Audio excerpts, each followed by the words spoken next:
ஸ்ரீராம ஜெயம். அனைவருக்கும் வணக்கம். 5ஆம் தலைப்பு, உற்ற உறவாயினும் தர்மத்தின் வழியில் பக்கம் இருக்க வேண்டிய அவசியம். நம்ம ஃபஸ்ட்டு தசரத மகாராஜாவை பார்க்கலாம். தசரத மகாராஜா பொய் உரை கேளா மன்னன். அவர் பொய்யே பேச மாட்டார், பொய் பேசுகிறவங்க கூட வச்சுக்க மாட்டார். அந்த அளவுக்கு ஒரு நேர்மையான மன்னர். அவருக்கு 3 மனைவிகள், அவங்களுக்கு 4 புதல்வர்கள், ராமன், லட்சுமணன், சத்ருகன், பரதன். அவங்களுக்கு 5 வயதில் குருகுலத்துக்கு கொண்டு போய் விடுறாங்க. 10 பருவம் வருது.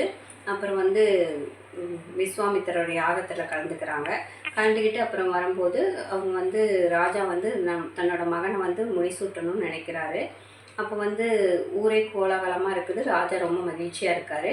அப்போ கைகேயி எனக்கு 2 வரங்கள் வேணும்னு கேட்கும்போது ராஜா நேர்மையின் வழியில் நம்ம கொடுக்கணும்னு சொல்லிட்டு கொடுத்துட்றாரு. என்னென்னா, பரதன் நாட்டை ஆளணும், ராமர் காட்டை வனவாசம் போகணும் அப்படின்னு சொன்னோன்னே ஒத்துக்கிட்டு கொடுத்துட்றாரு. ஆனால் அவர் மனது ரொம்ப வேதனைப்படுறதுனால அவர் இறக்கிறதுக்கு போயிட்டார். இறப்பின் வாயிலுக்கே போயிட்டார். அடுத்ததாக தசரதர் சொல்ல காப்பாற்றுறதுக்காக 2 வரம் கொடுத்தாரு. அதே மாதிரி ராமர் என்ன பண்ணார், ஒருத்திக்கு ஒருவன் அப்படின்ற ஒரு குறிக்கோளோட இருக்கிறதுனால அவரோட பெருமை என்றைக்குமே இருக்கும். ராமரோட பெருமை. வனவாசத்தின் போது ராமர் சுக்ரீவனுக்கு ஹெல்ப் பண்ணுவார். என்னென்னா, சுக்ரீவனை பார்க்க ராமர் போவார். ராமர் வாலியும் சுக்ரீவனும் அண்ணன் தம்பி.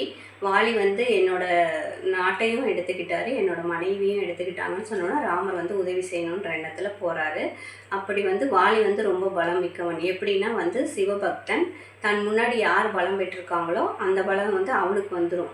அதனால ராமன் சொல்லுவார், நீ ஏதாவது அடையாளம் வச்சுக்கோ, நீங்கள் 2 பேரும் ஒரே மாதிரி இருக்கிறதுனால பூமாலை போட்டுக்கோங்க அப்படின்னு சொல்லிட்டு வாலியை கூப்பிட்டு சுக்ரீவன் சண்டை போடும்போது ராமரும் லக்ஷ்மணனும் பின்னாடி இருந்து வில் விட்டு வாலி மேலே ஏற்றும்போது இறக்குற தருவாயில் வந்துடுவாங்க. அப்போ வாலி கேட்பார், நீங்கள் எவ்வளோ ஒத்துமையான சகோதரர், நீங்கள் இந்த செயலை செய்யலாமா அப்படின்னு கேட்பார். அப்போ வாலி நீ இப்படி செய்யக்கூடாது இல்லையா, அதனால தான் நான் இப்படி செஞ்சேன் அப்படின்னோடனே வாலி மனம் திருந்திட்டு, நீங்கள் என் சுக்ரீவன் ஹனுமனை வில் போல் பார்த்துக்கோங்க, என்னோட மகன் அங்கதனுக்கு அடைக்கலம் கொடுங்க அப்படின்னு சொல்லுவாங்க. அப்போ சுக்ரீவன் நீ கிஷ்கிந்தையை ஆட்சி பண்ணு, நீ ராஜாவாக முடிசூட்டிக்கோன்னு சொல்லி ராமர் சொல்லுவார்.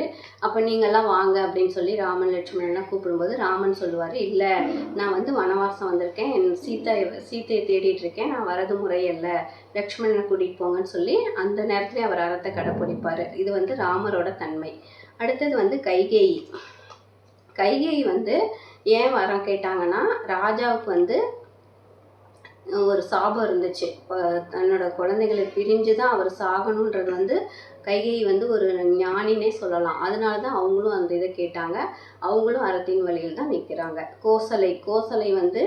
கோசலை சுமித்திரை 2 பேர் கணவன் சொல்லே பெருசு, தன் மகன் ராமன் ஆளலைனாலும் பரவாயில்ல, பரதன் ஆண்டாலும் நமக்கு சந்தோஷம்தான் அப்படின்னு நினச்சாங்க. ஒரு நிமிஷம் ஐயோ நம்ம ராமன் முடிசூட போகிறாருன்னு நினச்சிட்டு சமயத்தில் இல்லைன்ற போது அவங்களுக்கு கவலை இருந்தாலும் நம் கணவர் என்ன சொல்கிறாரோ அது கரெக்டாக இருக்கும், நம்ம அதை தான் ஏற்றுக்கணும்னு சொல்லிட்டு கோசலை மனமகிழ்ச்சியோடு ஏற்றுக்கிறாங்க. சுமித்திரையும் அப்படி தான். அடுத்தது லட்சுமணன் பரதன். லட்சுமணன் ராமர் எங்கே இருந்தாலும் கூடவே இருப்பார். ராமர் லட்சுமணன் கூட காட்டுக்கு போகிறாரு. 14 ஆண்டுகள் இருக்கிறாரு. அவர் லட்சுமணன் எப்படி 14 ஆண்டுகள் உணவு உண்ணாமையும் இருக்கணும், தூங்காமையும் இருக்கணும், இந்த மாதிரி வரம் இருந்தால் தான் ராவணன் இந்திரஜித்தை கொல்ல முடியும். லட்சுமணனோட தூக்கத்தையும் ஊர்மிளாவே எடுத்துக்கிட்டதுனால அவர் 14 வருஷம் தூங்காமல் இருக்க முடியும், சாப்பிடாமல் இருக்க முடியும். சாப்பிடாமல் இருக்கிறதுக்கு படம் பலா அதிபலான்ற மந்திரம் விஸ்வாமித்திரர் கொடுத்ததுனால அது மூலமும் ராமர் சீதை அவர் நல்லா பார்த்துக்கிட்டாரு. அன்னை திரிசடை சீதைக்கு ஹெல்ப் பண்ணுவாங்க. எப்படின்னா, கவலைப்படாதம்மா, உன்னை ராமர் சீக்கிரம் கூட்டிகிட்டு போயிடுவாருன்னு சொல்லி அசுர குலத்தில் பிறந்த ராட்சசியாக இருந்தாலும் அவங்களும் ராமருக்கு சீதைக்கு ஹெல்ப் பண்ணுவாங்க. விபீஷ்ணரும் அப்படி தான். ராவணன், கும்பகர்ணன் இவங்களெல்லாம் விட்டுட்டு நம்ம அற வழியில் போகணுன்றதுக்காக ராமரோட தொண்டனாக வந்துடுவார். நம்ம எப்பயுமே அற வழியில் போகிறது தான் நமக்கு எந்த சூழ்நிலையும் நல்லது. ஒரு சஞ்சலமும் இருக்கக்கூடாது. நல்லதோ கெட்டதோ நம்ம நல்லது செஞ்சோம்னா உடனே செய்யணும், தீமை செய்யணும்னா அதை யோசிக்கணும், கொஞ்சம் நேரம் கழித்து கூட செஞ்சுக்கலாம். ராமாயணன்றது நம்ம வாழ்க்கைக்கு உகந்த பாடமாக இருக்குது. அதனால் ராமாயணத்துலேருந்து நம்ம வந்து நிறைய கற்றுக்கலாம். அது மாதிரி பொறுமையாகவும் நடந்துக்கலாம். அப்புறம் வசிஷ்டர் முனிவரை கேட்டு தான் வந்து தசரத மகாராஜா எதையும் செய்கிறாரு. நமக்கு வசிஷ்ட முனிவராக சோனாராமையா இருக்காங்க. ராமாயணத்தை நல்லா சிறப்பாக நடத்தி கொடுக்குறாங்க.